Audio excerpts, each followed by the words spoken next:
dia, boa tarde, boa noite, dependendo da hora que você vai assistir esse vídeo. Bom, amados, nós estamos aqui hoje para dar sequência ao estudo que iniciamos semana passada no livro de Hebreus, capítulo 11, verso 4. A história de Abel, o primeiro homem a exercer fé na história, da humanidade, na história bíblica. Nós sabemos que esse capítulo de Hebreus foi escrito para ensinar aos judeus que a salvação era pela fé e não por obras. E também de lembrar aos hebreus, aos cristãos, judeus, daquela época, e também a nós hoje, que isso não era uma lei nova, não era algo novo, mas era muito pelo contrário, algo muito antigo, tão antigo, que vem antes da lei de Moisés. O autor, ele volta ao tempo até Abel, que foi o primeiro homem que exerceu fé, para mostrar para eles que isso já era algo muito antigo. Então nós vimos também que há 3 identificações nessa história de Abel. Aqui no capítulo 4 de Hebreus 11 diz o seguinte, que pela fé Abel ofereceu a Deus um sacrifício superior do que ao de Caim, e que Deus o declarou justo, e que, embora ele estivesse morto, por meio da fé, ainda fala. Essas são as 3 identificações progressivas que nós vemos na história de Abel. Semana passada nós falamos sobre um sacrifício melhor, um sacrifício superior. E hoje nós vamos dar continuidade aqui no segundo ponto, na segunda identificação progressiva dessa história, que é que Deus testificou que Abel era justo. Abel era um homem justo. Querido, ser considerado justo é uma coisa muito boa. Primeiro, por você mesmo.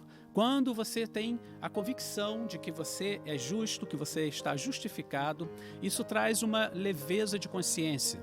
Mas quando nós somos elogiados por alguém que nos chama de justo, então isso é um prestígio, Mas quando ouvimos do próprio Deus que nós fomos justificados, eu diria, como diz alguns irmãos aqui na igreja, isso é um mimo, É o mais alto elogio que nós poderíamos receber, porque vem da parte de Deus. Então a Bíblia diz que pela fé, ele, Abel, foi reconhecido como justo quando Deus aprovou as suas ofertas. E Deus aceitou a oferta de Abel porque ele creu na revelação de Deus sobre a necessidade do sacrifício de sangue. Abel foi tão pecador quanto Caim. Ele era tão sujeito ao julgamento quanto Caim. Mas ele cria e obedecia a Deus, e o seu ato de fé que trouxe a justiça de Deus para cobri-lo do seu pecado. Portanto, Abel honrou a Deus e trouxe o sacrifício certo. E Deus honrou a Abel, testificando que ele era justo. Isso está em Mateus 23, verso 35, palavras do Senhor Jesus Cristo. Agora, o que isso quer nos ensinar? Isso quer nos ensinar que quando nós chegamos a Deus pela fé, reconhecendo que somos pecadores e crendo no sacrifício perfeito de Jesus Cristo para a remissão de todos os nossos pecados, é Jesus quem nos justifica quando nós fazemos isso. É isso que a história de Abel quer nos ensinar. 2 Coríntios capítulo 5, verso 21, traz ainda mais luz sobre essa verdade. O apóstolo Paulo diz assim: pois Deus fez de Cristo, aquele que nunca pecou, a oferta por nosso pecado, para que por meio dele fôssemos declarados justos também diante de Deus. Então veja bem, a palavra de Deus diz que nós também podemos ser declarados justos por Deus, pela sua palavra, como também Abel foi declarado justo. Que grande bênção, que maravilha! Nós vimos também que Caim teve uma oportunidade de fazer o que era certo, mas ele fez uma escolha e uma escolha errada. Veja comigo no verso 8 do capítulo 4 de Gênesis. Disse Caim a seu irmão Abel: vamos ao campo. E estando eles no campo, Caim se levantou contra seu irmão Abel e o matou. O verso 8 nós lemos então que Caim matou Abel. Ele foi para longe do lugar do sacrifício, levou seu irmão para o campo e ali o matou. Esse foi o primeiro assassinato da história. Foi a primeira morte de um ser humano. Abel era justo e morreu injustamente por permissão de Deus. Nós também podemos lembrar aqui que Abel é uma pré-figura de Cristo, porque ele foi o primeiro homem a ter o seu sangue derramado pelas mãos de seu próprio irmão. Ele também era filho de Adão e Eva, foi o primeiro filho a padecer morte por causa do pecado de alguém. Então ele é uma pré-figura de Cristo também. A Bíblia nos ensina que assim como Abel foi morto por causa de inveja, Jesus Cristo também foi morto por causa de inveja. Marcos capítulo 15, verso 10 diz o seguinte: porque ele bem sabia, Jesus, que por inveja os principais dos sacerdotes o tinham entregado. Então, da mesma forma que Jesus, Abel foi morto por inveja. Caim ficou irado pelo fato de Deus ter aceitado a oferta de Abel, seu irmão, e tomado de ódio, assassinou friamente o seu próprio irmão, sem lhe dar uma chance de defesa. Hoje, o seu crime seria qualificado como homicídio qualificado, com dolo e por motivo torpe. Em Gênesis capítulo 4, verso 9, Deus então pergunta a Caim. Ele diz o seguinte: Caim, onde está seu irmão Abel? E então ele agrava o seu pecado, mentindo ao responder: não sei. Por acaso sou eu responsável pelo meu irmão? Mas Deus responde a Caim: o que você fez, Caim? Ouça, o sangue do seu irmão clama a mim da terra. Então Caim recebe uma maldição e reclama a Deus a terrível situação que ele ficaria. E Deus lhe deu um sinal. Deus colocou um sinal em Caim para que ninguém o matasse. Que triste realidade, amados. O problema aqui é que Caim apenas se lamenta. Ele quis evitar as consequências, mas ele não demonstra em nenhum momento tristeza pelo pecado. Não houve arrependimento, somente remorso. E assim, o verso 16 diz que Caim saiu da presença do Senhor e se estabeleceu na terra de Nod, a leste do Éden. Caim nunca mais voltou à presença do Senhor. Que terrível destino!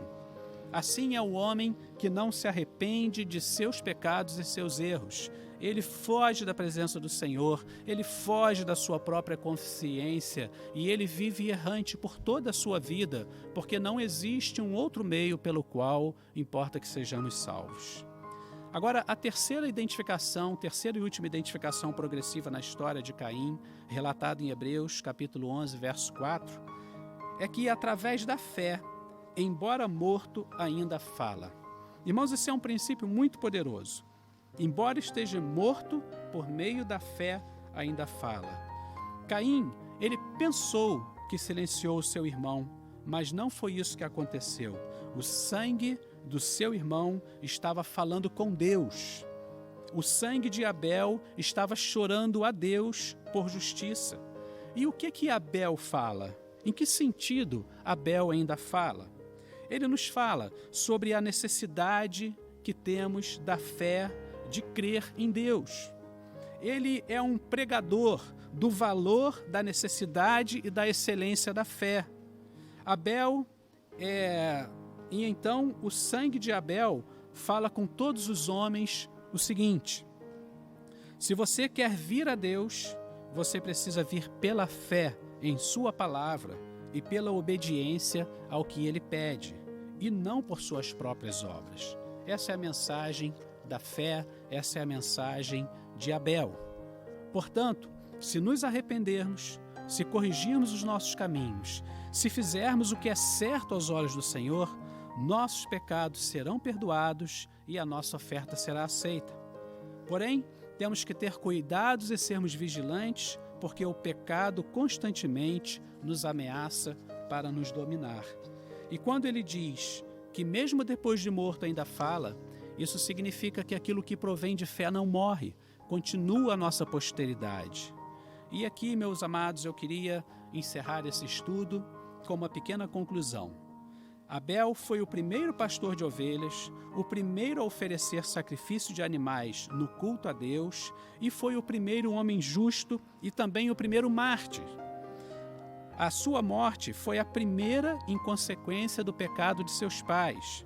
Ele foi o primeiro homem a ser morto pelo seu próprio irmão.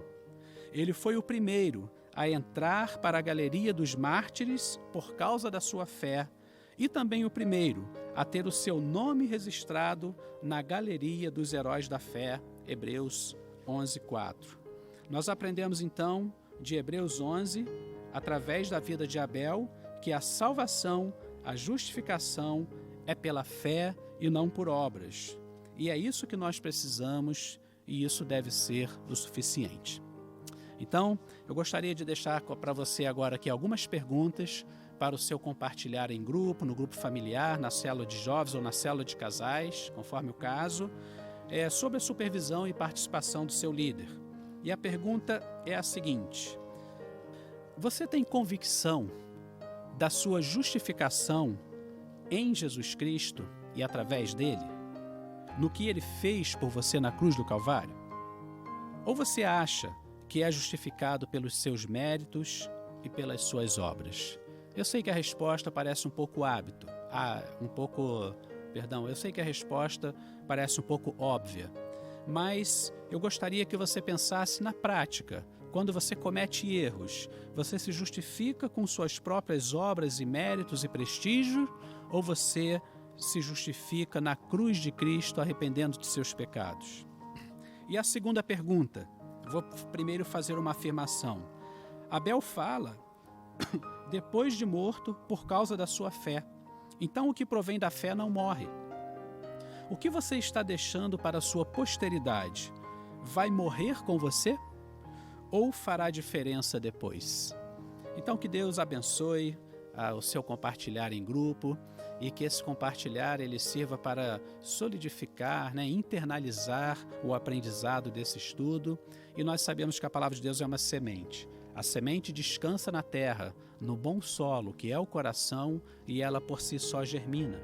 Que o Espírito Santo possa regar essa semente e que você permita que ela fique bem guardado e dê o seu devido fruto no seu coração e na sua vida. Que Deus te abençoe e até muito em breve, quando o Senhor permitir.